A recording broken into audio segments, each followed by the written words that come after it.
As sports history fans, we often reminisce about the legends. Willis Reed limping onto the NBA Finals court, Kurt Schilling's bloody sock, Kerry Strug's courageous dismount, and so many more. These moments often define sports history. But what about the countless injuries that did not become legends, or careers that were derailed due to inadequate care? That's where this episode's sponsor comes in. Introducing to you, ILP Sports Consultants, your trusted sports injury partner, available 24/7.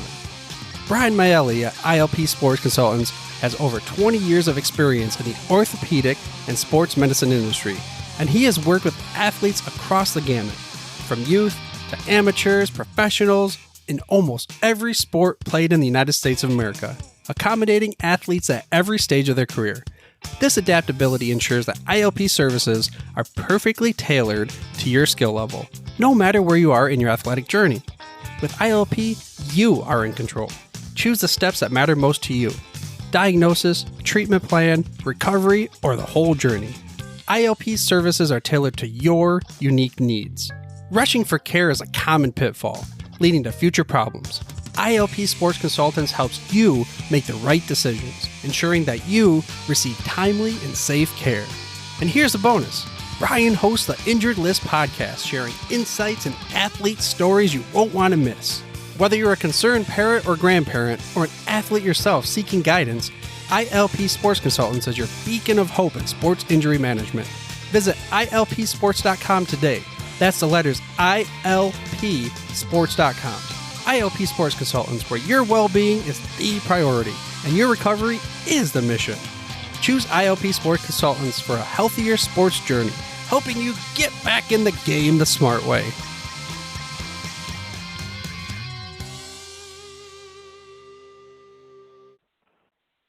Blog Talk Radio.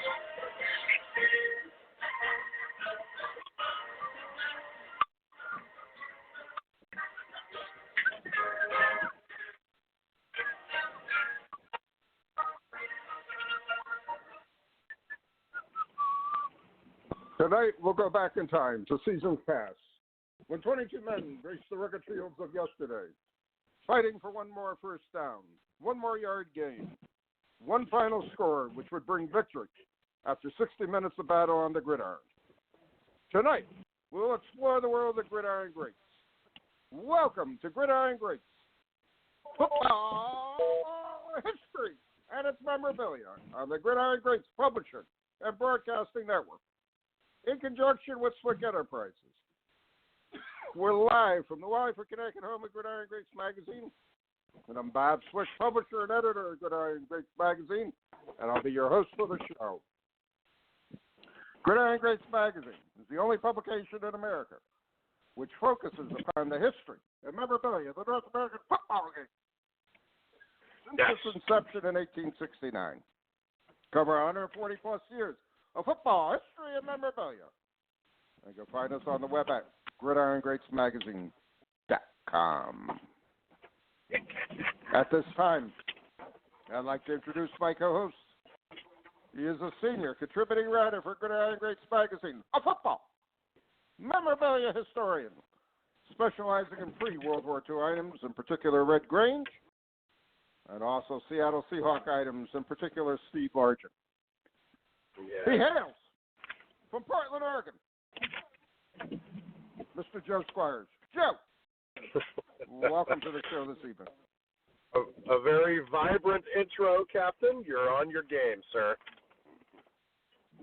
I got a little tickle in my throat here, so I gotta get it out, and we gotta talk about football. I got a couple of things before we get on script here. First of all, 3 massive auctions just ended this past week. And to me, it was almost like an auction overload, trying to keep up with everything. And there were some incredible pieces from Leyland's, good advertiser of Gridiron Greats magazine. We also saw REA auctions, had some incredible pieces in it, also some uncut sheets. And we also had a third auction by Heritage. And I thought there were a lot of very, very interesting historical eclectic pieces in all those different auctions. And I know you had great interest in the uncut sheets, and I know you picked up a few. Can you tell our audience anything about anything you've picked up as those sheets were concerned? Yeah, I've mentioned before, I'm a big uncut sheet collector, and REA had a really, really nice swath of uncut sheets that they were offering up, probably over a dozen of them. And a lot of them I had duplicates of, but I was able to pick up a 1961 Topps uncut sheet with 5 Hall of Famers in it: Hank Jordan, Bart Starr.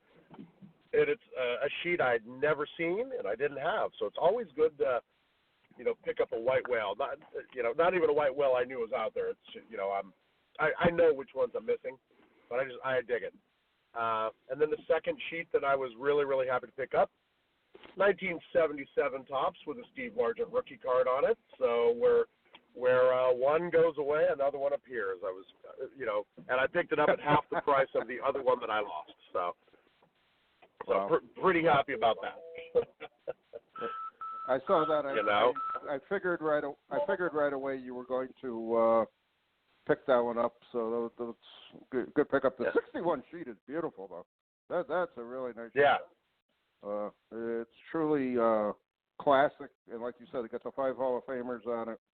Really a tremendous sheet, and amazing that survived. Almost 58 years later, it's still there. Yeah, it's amazing. And they're not making it anymore, Bob. That's what I absolutely love about this. No one's going to sell me a fake, glued together uncut sheet. No one, it's just they're not making anymore. You're not trimming it. You're not. I mean, an uncut sheet is it.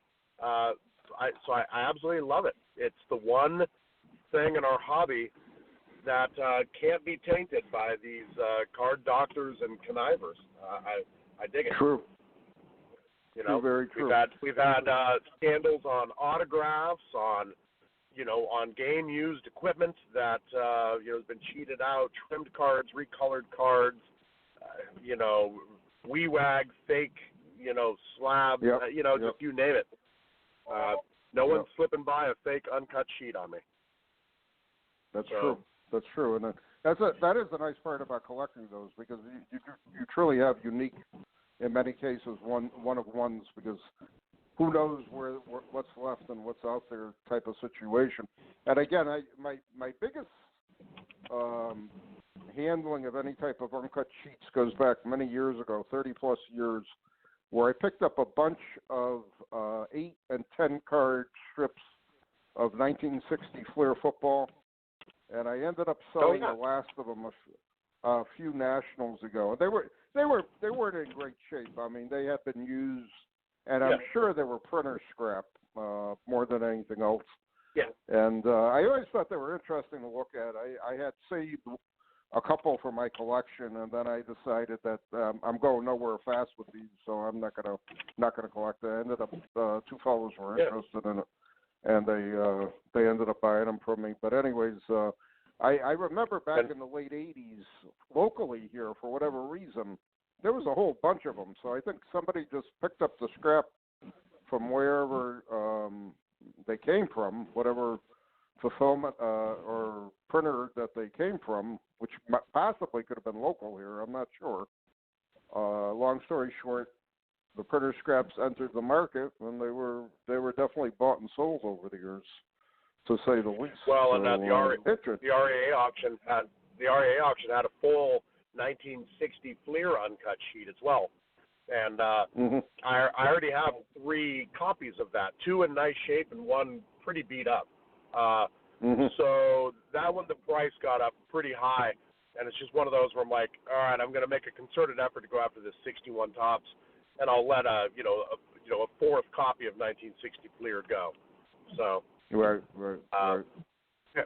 It's interesting. I'm also starting to notice in 61 Fleer because I also picked up another copy of 1961 Fleer, Series 2, which is a lot of the AFL players. I'm starting to notice they must have made them in a roll because I've got about 4 or 5 different sheets is what I've noticed where the positioning of the cards is different on each sheet. So which tells me, and you can see how they're patterned. So that tells me that they had it set up so that it just went and repeat this pattern. And since it's an odd number pattern, the sheets ended up different. It's kind of an interesting little note just in how they printed it, versus every other sheet where just set to a die. And that also explains too why certain cards are in lesser condition because they were at the end of the sheets or on the corner of the sheets, whatever the case may be. And again, cutting back then was not like cutting as it is today with laser cuts and all that. It's different process to say the least. Yeah, and also, it was very, very easy to put together 61 Fleer football, second series, the AFL players. Very easy. Right. You can, and I probably own a dozen of those uncut sheets in various, conditions. I've never seen a Series 1, the NFL player uncut sheet, and it is incredibly hard to put together Series 1 61 Fleer. So, just one more, just all these little clues that start, getting put together. It's fascinating. You gotta, some of the things I love about our hobby. Yeah, and I gotta agree with you. Over the years, I've handled a lot more 61 Fleer AFL rather than NFL cards, and a couple lotless. I know a few guys still looking for some of the NFL players, and they're just tough to come by. So they obviously, or possibly, really overprinted the second series and really underprinted the first series for whatever reason. Yeah. And or the first series got damaged or whatever. I don't know. It's an interesting concept and theory. And I also go back to, I still say there were a lot less 62 Fleer cards printed than 60, 61, and 63, because 62 to me is just a bear to find. Even now to this day, they're tough to find at a show or whatever. I don't see a lot of them anywhere. So I think they printed a lot less probably because they had issues with what they did in 61, and then 63 because they were doing the baseball cards too. They probably realized that they could print more and sell more, so on and so forth. So that's another possibility there, although I could be wrong as far as print runs or whatever, how many were out there, so on and so forth. So interesting to see. Real quick also, did you see, and I don't remember now, were there any other open packs anywhere in the auctions? I thought there was a couple. I believe REA had a 52 Bowman small penny pack. That's right. Okay. PSA 8, which I've seen about a dozen of them around. They're not as uncommon as the large nickel packs or anything like that. Right.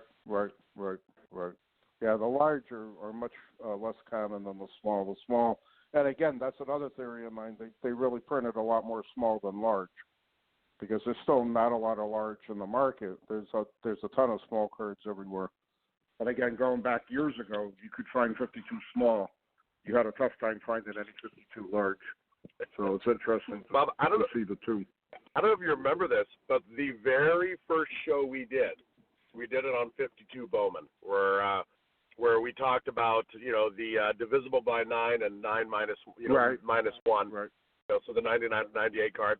And we talked about, 52 Bowman large came out, and then, Bowman was kind of taking a hit on cash, so they made, they came out the small series as well, later on. It was kind of fun, and every time I think of, how little I know about, the Bowmans in general, but especially 52, it's, just, 9 years ago we did a show on it, and how much I've learned since then about it. Right, exactly. And again, paralleling that, I have started and stopped that set so many times over the years, it's not even funny.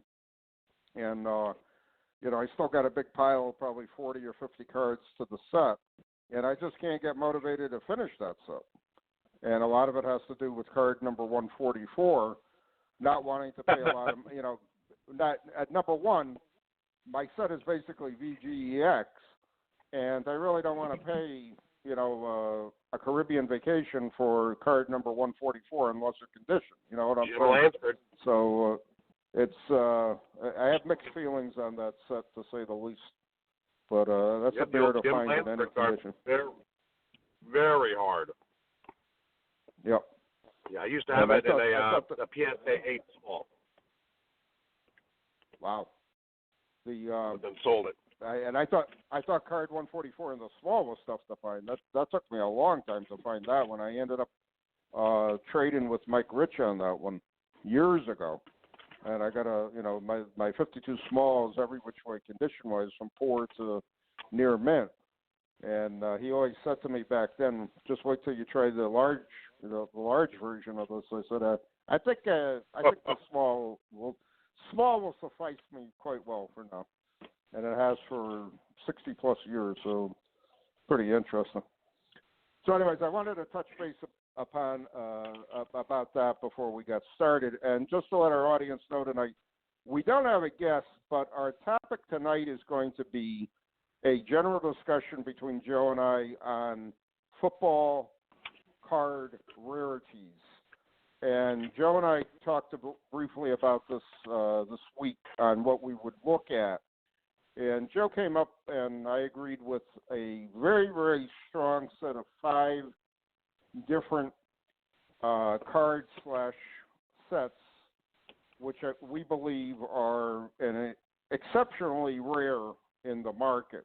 And Joe, I know, has a few of these, and I personally, I only have cards from one of the sets. But I'll explain on a couple other sets what I've seen and what I've had. So I'm going to lead off by talking about, we're going to look at first the infamous 1894 Mayo plug set of college stars, which hail from Yale, Harvard, and Princeton. And I got mine right in front of me, all SGC graded, the only set I own in any type of graded form. And I will say, quite frankly, the grades are every which way possible. 10s look like 40s, 20s look like 50s, yada, yada, yada. And they're all in the old It's all over the board. And some of them are A's, which are authentic. Some of them are 20s, some of them are 10s, some are 30s. But the one card that I really need, which I don't think will be happening anytime soon, is the last card in the set, which was first an anonymous card because nobody could figure out who it was.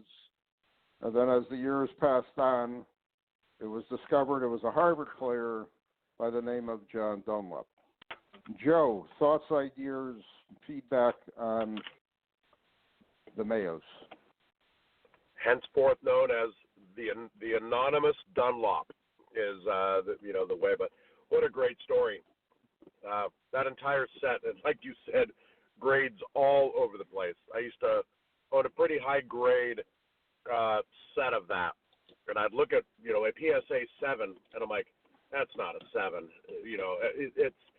The inconsistency. I think SGC nails the grades better than PSA does, but even they, have a hard time because there's a very subtle difference between an SGC 20 and an SGC 30. Very subjective. So, unless you're comparing them side by side, but either way, the Mayo Dunlop, as you said, which quick little side tangent, Bob, because when you and I first started doing the show together, you introduced me as Portland, Oregon. I mean, we talked about the chickle, the chickle set. You pronounced it chicle, and we've had these, these East Coast, West Coast, come to an agreement on verbiage, over the years that we've been friends. I'm doing a submission to PSA, and I very rarely do submissions to PSA where I mail it in. Most of the time I go to a national and submit there, or I piggyback onto somebody else's submission. But I'm sending in cards. One of them is a chickle card. So I hand it to my assistant to, hey, can you mail these in? So she's looking up and she looks at one and she's like, oh, chicle, like the gum. And I'm like, and I just immediately started shaking my head and I thought of you, Bob. So. But I'm like, I pronounce it chickle. Another chickle. Swickism. A Swickism. Swickism, indeed. That's what they're indeed, called. Very rare indeed. The Mayo anonymous Dunlop, like you said, probably less than a dozen known to exist. You could probably whittle that down to about 10 between SGC and PSA. There's a couple PSA authentics in them that are trimmed up, a couple SGC trimmed, but less than a dozen known. People assume there's about a dozen, but it's probably less than 10 known to exist. So very, very hard. Obviously, with the black borders, very condition sensitive. So I believe the highest graded one is an SGC 50. I think in the PSA side, it's a PSA 2. So very, very tough card. And not a lot of people collect Mayo. So a lot of people don't really consider the Dunlop to be on that list because it's a college team. It's not professional. So it's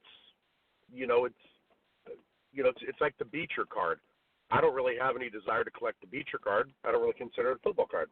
There's a lot of people who feel the same about the Mayo set.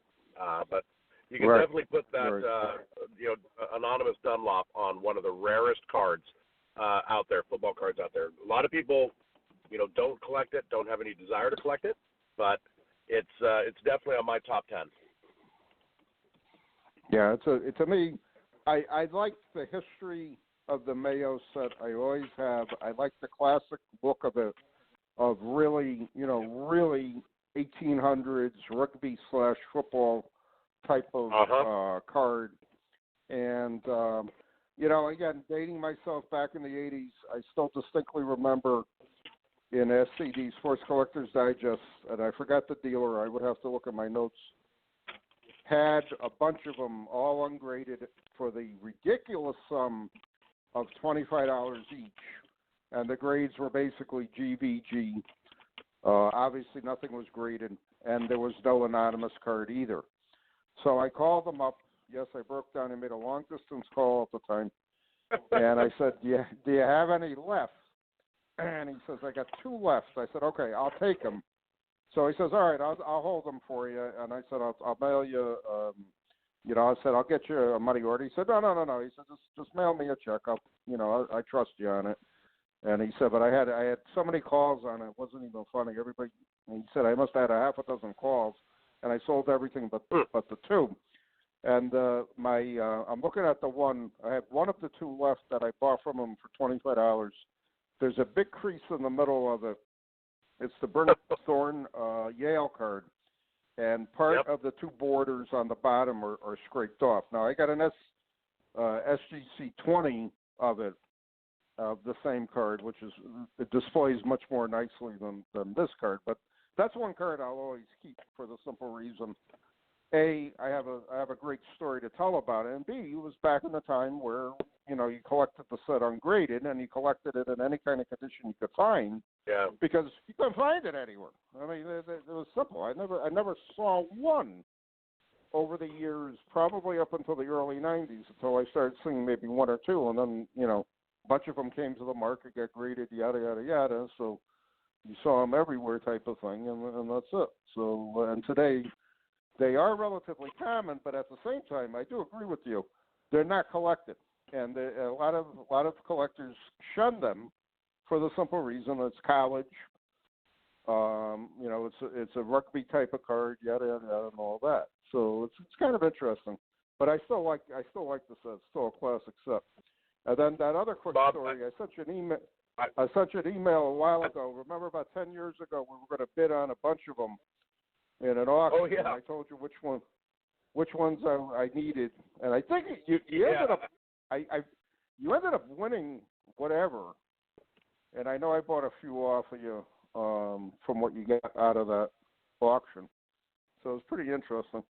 But the prices were, if we had known it, we could have taken out a few second mortgages there and picked up even more. But amazing. I'll admit, Bob, I thought the way that story was going to go, where you called the guy in the SCD article, was, I only got two left, and you're like, I'll take them. Who are they? Well, one's Thorn, and the other one is, boy, I can't find a name on this one. I don't know who it is, actually. That's probably a misprint. There's no name on it. I'll take it anyway. Yeah. No big. But anyways, no $25 each. I'll drop it in the mail to you. Yeah, I said I really thought that's the way that was going. And it was interesting. Yeah, I wish. And it was interesting too because I vaguely remember he was adamant about making sure I sent the postage to it, and I said, yeah. I said, just tell me how much you want for the postage. I'll cut I'll write the check out for you. With the postage. Okay. A lot of people forget about postage. And I said, yeah, I know. Oh yeah. I won't. I know you got to mail them. No, actually, yep. I'm going through what I had, and it was Gray. The other one was Gray from Harvard and Thorne from Yale. So pretty interesting. So I had my two type cards for years. That was the only two Mayos I had. Truly amazing, to say the least. Wow. Now we also have on our list the second thing we want to talk about, and I know you're the expert on them, is the 1926 Spalding Champions. And give our audience a little background on those cards. Well, first of all, let me correct everybody. I'm barely the expert on Steve Largent rookie cards, so I am standing on the shoulders of giants, of many people who have more knowledge in their pinky than I do, and I happen to be sitting at the table while they're talking about things. So a lot of what I know about these things comes from the people that we know. This 1926 Spalding champions Red Grange, and it comes in a blank back. A lot of people are familiar with that 26 Spalding set. Love that set. There's a good swath of football players in there. A lot of them very rare, but the rarest of the rare, most people don't even consider it part of the set, is the Red Grange. And PSA labels it as a promotional. And the thought process is behind it, because of a letter that came up about 10 years ago, is that Red Grange originally said he would be part of the set. And once he was in there, that Spalding Company would send out a letter with a promotional card in there of Grange showing what the set would look like. And the name Grange, obviously in 1926, would draw in other players. There's a mention in one of these letters where it talks about enclosed, see the attached Grange card, so you'll get, I'm ad-libbing, of course, where you'll get an idea of what the set will look like. So there's a mention of a promo card. Somewhere in between, the promo cards, the promo letters and cards going out, and the set actually running, the assumption is they couldn't come to terms on what Grange was to be paid. And there are other letters where Spalding Company is asking people to receive no fee. Simply the idea that kids would get more interested in sports, and that that these sports players' names would be out there to be bought by children and adults who idolize them. That was enough of their payment. So you can imagine that hey, do this for the good of the sport didn't sit well with Cash and Kerry Pyle, Grange's manager, and Grange was pulled from the set. So really the only cards of Grange that exist from this set are the ones that would have been saved that were sent with promotional letters. And I've got a copy of this card that I absolutely love that is very miscut, and it's oversized. So you can kind of tell that it came from a larger, perhaps a printer's run where they ran some and just cut it out, with scissors. But it's rhombus shaped. It's got quite a bit of room on it. And what I love about that is it's pretty obvious it didn't come from the normal means. So I really like that. Just looking at the card, it kind of tells a story. Well, it's a truly amazing piece, to say the least. And back it up a bit on that documentation, and if memory serves me correctly, longtime football card collector and Gridiron Greats writer Carl Lamondola, I think, had that original piece of the documentation, and I'm pretty sure he sent it to the grading companies to say what it actually was, so they could clarify it at the same time too. So it's an incredible piece of history all around. Finding these, and it just amazes me. How many do you actually think are in existence, Joe, of that set? Somebody just mentioned, what was the number, Bob? Somebody just mentioned like 5 or 6 they think are in existence. I don't know. Well, I was going to say it's probably like a half a dozen at the most. I don't think there's many more than those. I always assumed there were about 7 or 8. I guess I'd never really thought about it. I know of, I guess Jeff's got one. I know of 4. So, I mean, if there's 5, wow. Wait, I guess we're going to have to figure this out. That's a good topic for another time. Hey, if you have a 26 Spalding Grange promo, please email the captain, and let's talk about this. I'd be curious how many there are. That's almost a good topic. But what was it, about 10 years ago? I'm looking up real quick for some from some notes from Jeff Payne, and population for the Grange, I think, was only 4 graded and only 5 of the Freedman card. So obviously, incredible situation to try to, in any way, shape, or form, make that set together.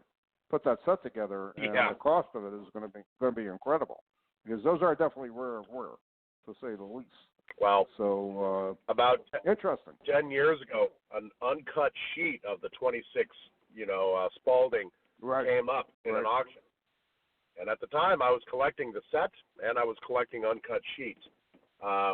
This particular auction house listed the set, listed the sheet as like baseball or something like that, and not football.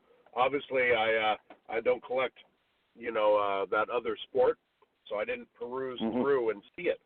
And when I found out somebody bought it, and then they proceeded to slice it up and get it graded as authentic blank back, it broke my heart. One, that's a piece of history. But first of all, it upsets me when auction houses don't cross, categorize things. You know what I mean? So, something that I definitely would bid on. Something as historical as that, why and how would you list it like that for? I mean, it makes no sense to me whatsoever. Do your homework. You got one of the most rare sheets in card history, and you list it as a baseball sheet. Well, it's one of the most important pieces of football card history. Also, and then whoever gets the sheet that puts it up on top of it. I mean it makes no sense to me whatsoever. Nothing. And unless no auction sense. house software only allows you to categorize something in one category and not cross categories. I was disappointed because I would have bid on it, and it would be framed, hanging in my office now, memorialized in history. But on that uncut sheet, going back to the Grange set, on that uncut sheet, there's 126 cards, and there was no Grange on the sheet. So just kind of reaffirming that, Grange didn't make the final cut. Even that set was blank backed, and also the promo wasn't cut from from a printer sheet and then sent out. So. Right. It's amazing, just an amazing card. A rare card, and again, anything from that set is just so rare to me. It's just amazing, And again, a lot of sets I know that I'll never complete. I always try to look for a type card on them, but that's one set I know I'll unless I find it somehow at a tag sale, the infamous cheese box. Oh yeah, give me $5 for this box. There's a lot of cards with no names on them and stuff like that. A lot of blank backs. Oh yeah, okay, no problem. But anyways, it's amazing to see. Now the third set is the 1925 Star Player Candy. Yeah, another really rare set, and I like that. I always liked the Star Player Candy set. I thought it was always an interesting set. It was always very, very unique, to say the least. Give us some background on that set, Joe. Oh, just a beautiful set. Just the action pictures in it, I absolutely love it. And this is another set that everything I know from it, I've learned from other people. The population was, low at one point, and then there was a horde of cards with like a dozen new players that was discovered about 8-9 years ago by a collector. So this is a checklist that will always have an asterisk next to it, as we're pretty sure this is it, but who knows. But the SBC set, just a beautiful set. I love the black and whites, the white borders, the team name printed below, blank back, but the Star Player Candy set has a red Grange card in it, and you can see where we're leaning with a lot of this. There's some red Grange, leanings in some of these, but one of the rarest cards, and underneath this red Grange, and it's of him kicking. It's a pretty common action photo of Grange.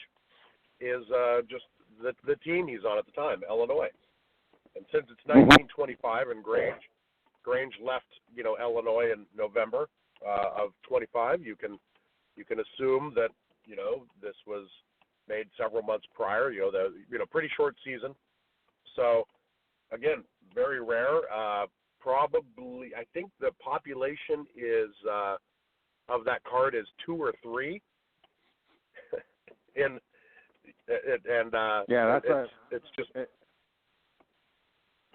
again rare. I mean, it's just truly amazing how few actually survived, but we can still see that they're out there one way or the other. So it's amazing, truly amazing. Now, is that the one you showed me? That's the one you own? I forgot. I own 2 of the Star Player Ks. I used to have about half a dozen. I traded several to Jeff Payne in a classic school bus.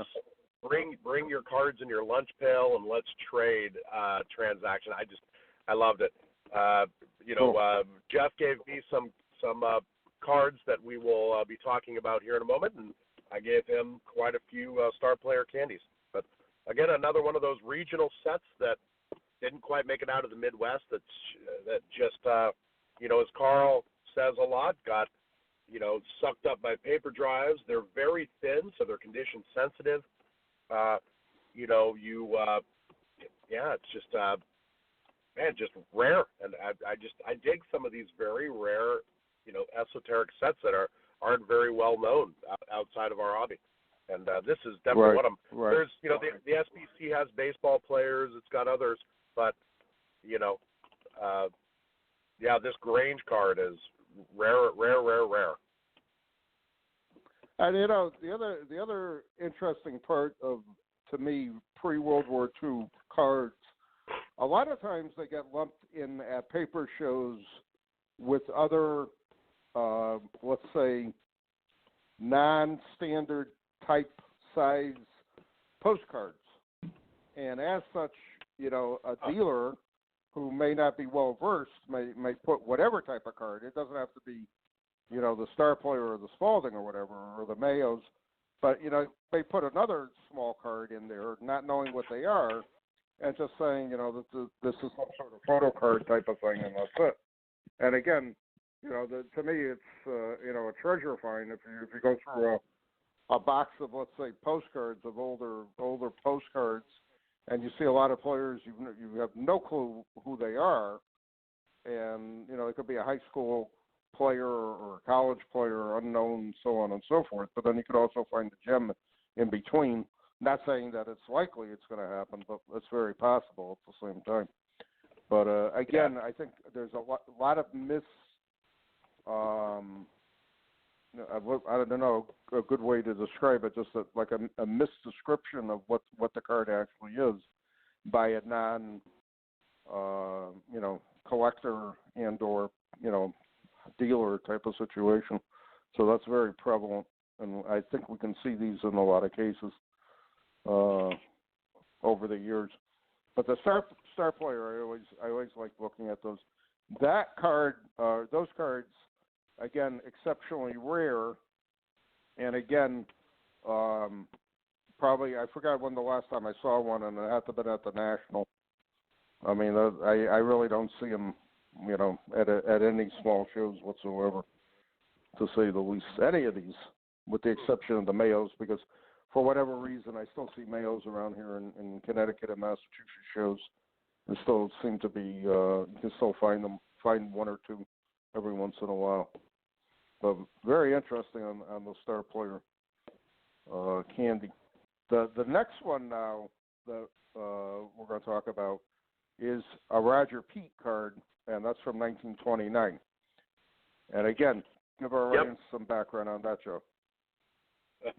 Rogers Pete was again a local company. I think it was like a farm store, and they had a promotional where they would give you cards. You glued them to a booklet. You turned in the booklet, and you got some sort of prize. So a lot of the Rogers Pete cards you see have glue residue on the back from being taken out of these books. Right. But there are 4 cards in the football Rogers Pete set. The 2 most popular of it are Red Grange Rogers Pete and Ken Strong. So 1926 1929 Rogers Pete Ken Strong predates his rookie card by his 1935 Chickle by a good 6 years. But very rare, kind of in the same vein as the Star Player Candy. Very thin paper stock, condition sensitive, and most of the ones you see are PSA 2. And they're beautiful. They're centered, black and white, wide borders, but they've got a glue dot on the back where they were inserted into albums. Mm-hmm.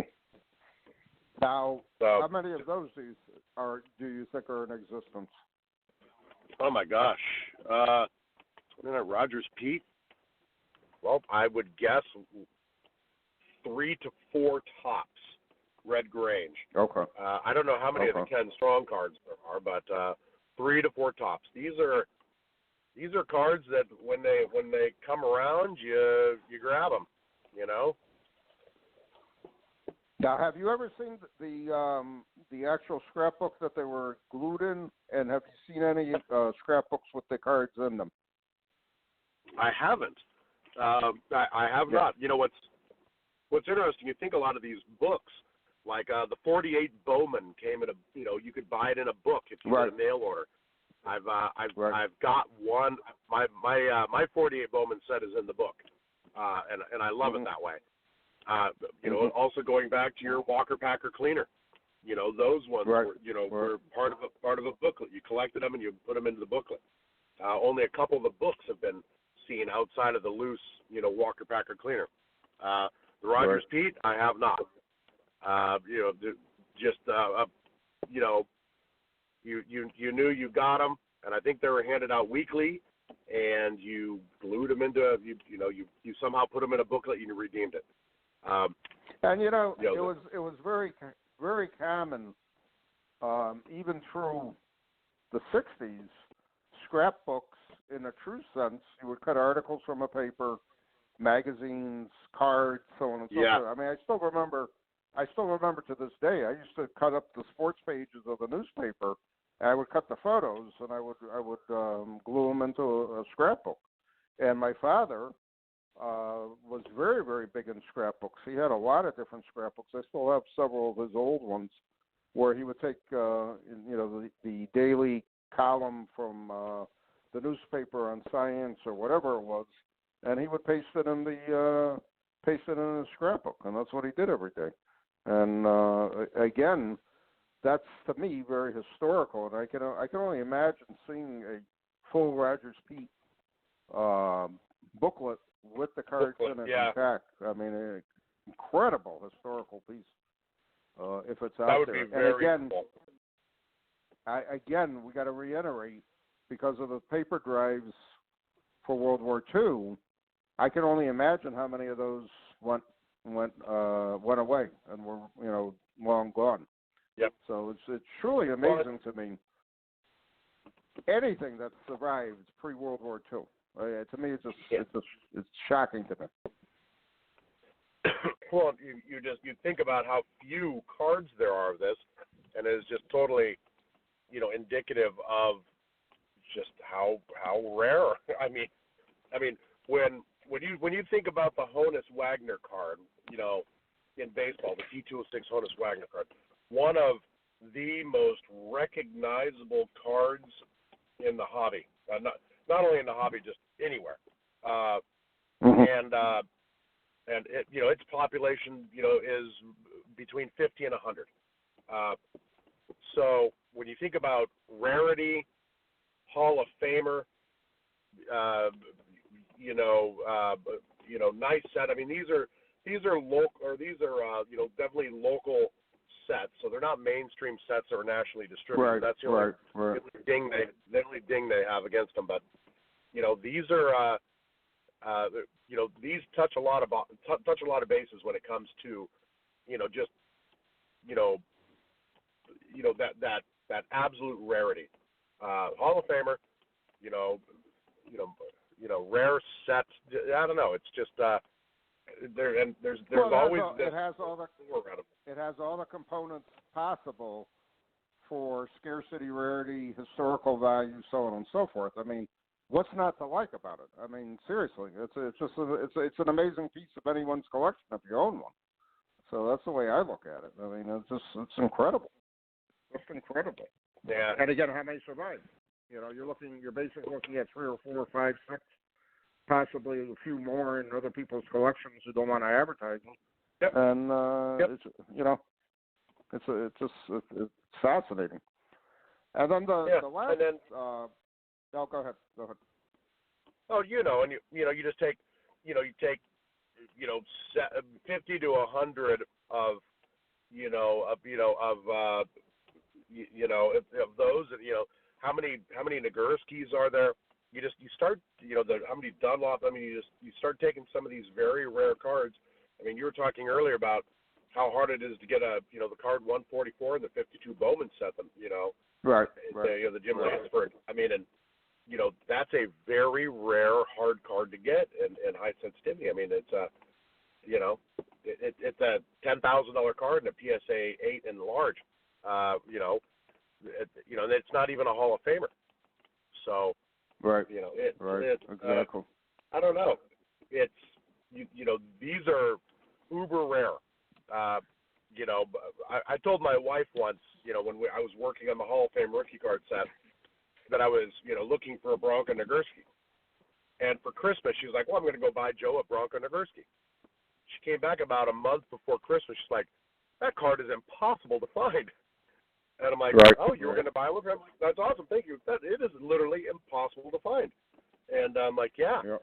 So, this one, if you said, I want to go buy a Spalding, whatever card, we've been talking about today, it would be difficult to find it. Just impossible to find. Yeah, I agree. I truly agree. And then the last one we're going to talk about is a postcard set from the Pottsville Maroons from 1926. Yes. And again, everything I know about this set, I learned from somebody else.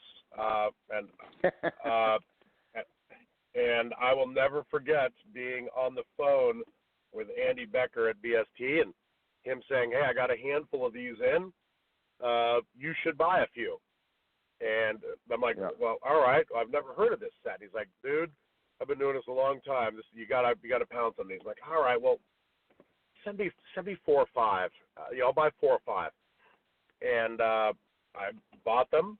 I got them. And a week later, I called him. And I said, I'll take the rest. And he's like, well, they're gone. But they're gone now, Joe. So it's these go quick.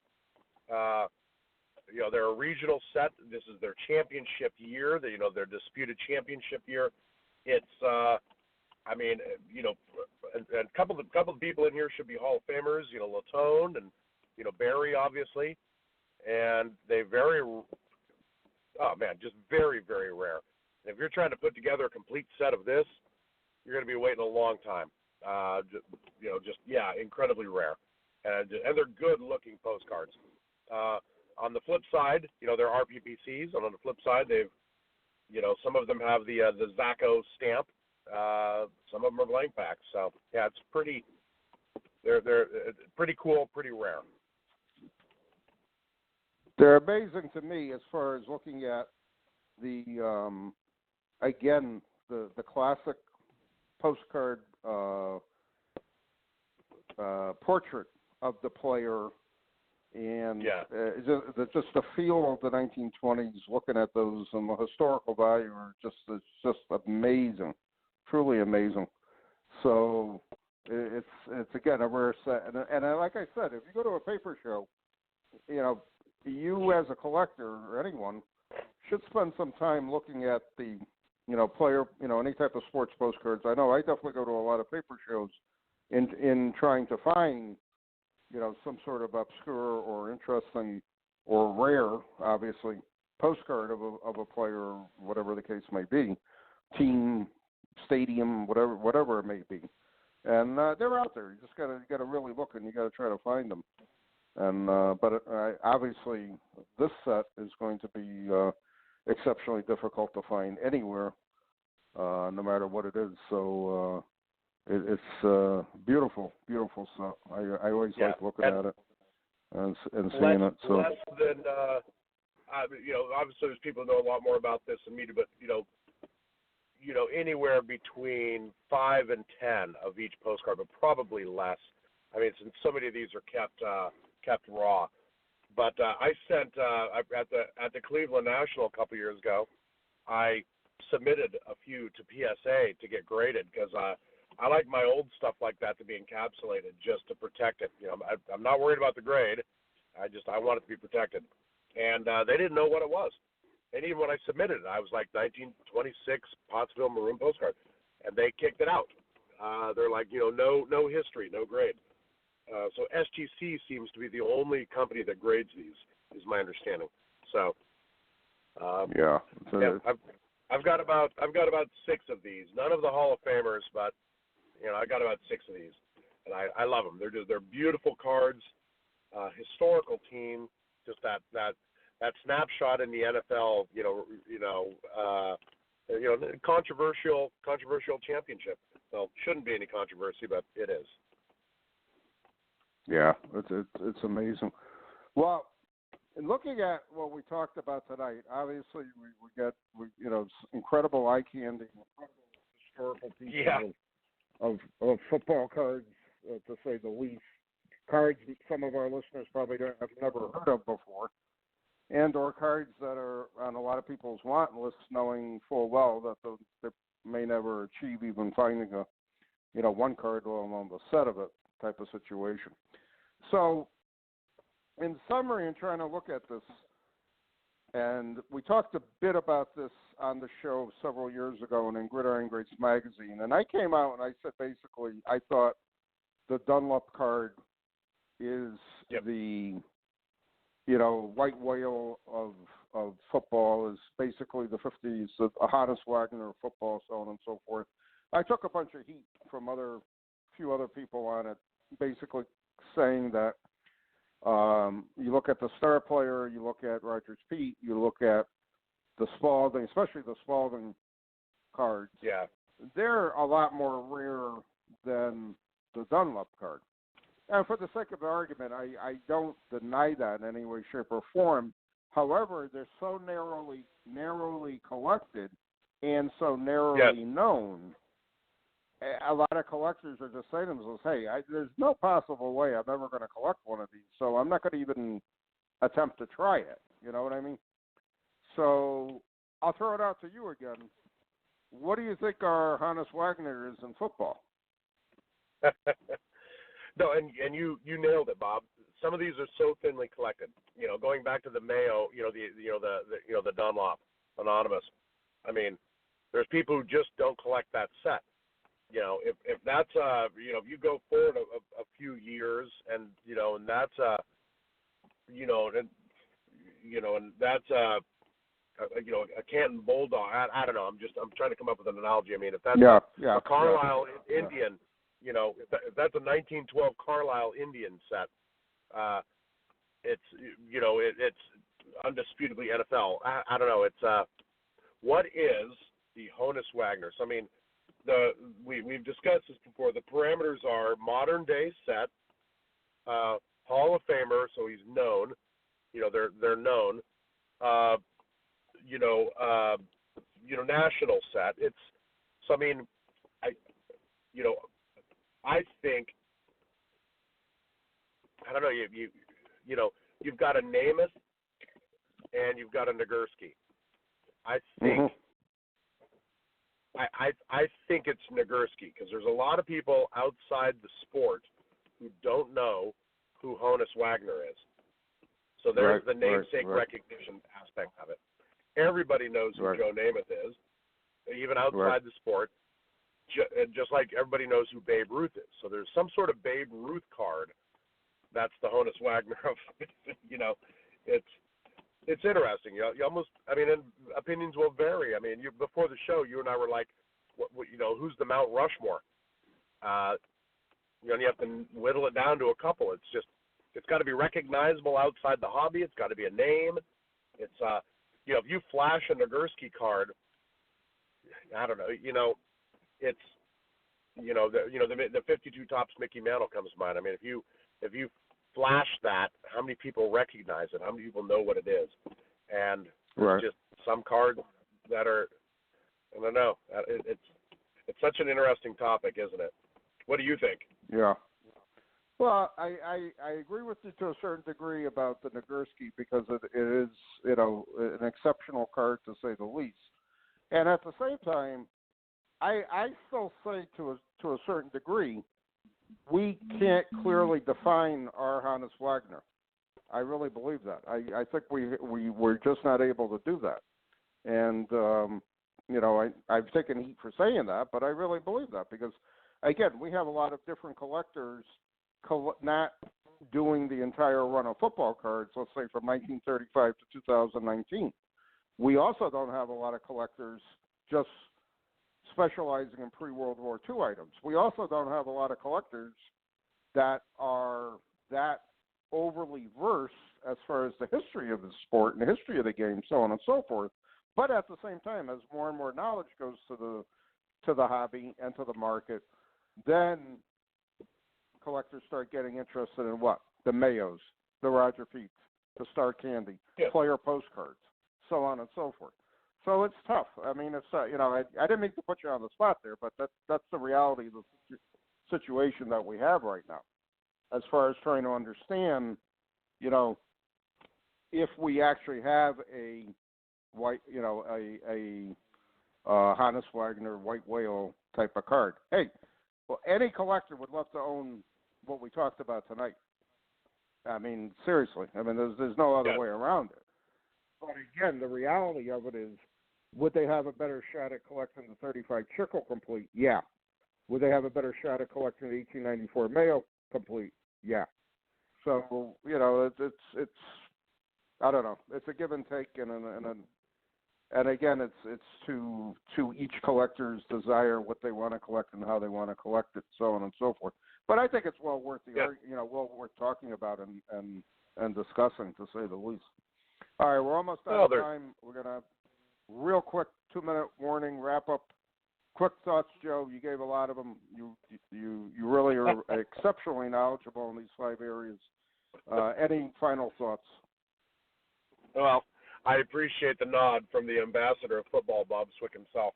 I'm sure there's a couple people. I threw out a couple things today that somebody listening to the show kind of winced and went, Joe's a little off on that. But so, if there's any complaints or if I'm missing anything, please email Bob directly and he'll pass it on to me. I love the hobby. There are people who immerse themselves a lot more than I do, but I've got a lot of passion for the hobby, and I love where my collection is going lately, just leaning towards more rare esoteric things than mainstream. So I hear you. All right, we're almost out of time. Thanks for listening, and check out our website, gridirongreatsmagazine.com, if you're not a subscriber, and we'll be back at another show within the week. Yeah. Take care. Hey there, sports history fan. This is Arnie Chapman, a.k.a. the Football History Dude, and I wanted to thank you for stopping by to listen to another episode here on the Sports History Network. Our podcasters are passionate about uncovering and sharing sports stories from yesteryear. And if you didn't know it already, we have over 30 shows across the network covering all sorts of sports history topics. In fact, here's a glimpse into one of our awesome podcasts here on the network. Each week, the official Football Learning Academy podcast will take you deep into the history of pro football through interviews with players, coaches, or administrators in the NFL, as well as interviews with Pro Football Hall of Fame selectors, authors, and historians. You'll learn how the game evolved and important moments that shaped the sport into what it is today. And don't miss the Pro Football History Nugget of the Week. Listen to the official Football Learning Academy podcast on the Sports History Network. How about that? I bet you're super hyped to go listen to that new podcast, right? Well, to learn about this show and all the other podcasts on the network, head over to sportshistorynetwork.com/podcast. Again, that's sportshistorynetwork.com/podcast. Head over there today to find your next favorite sports history podcast.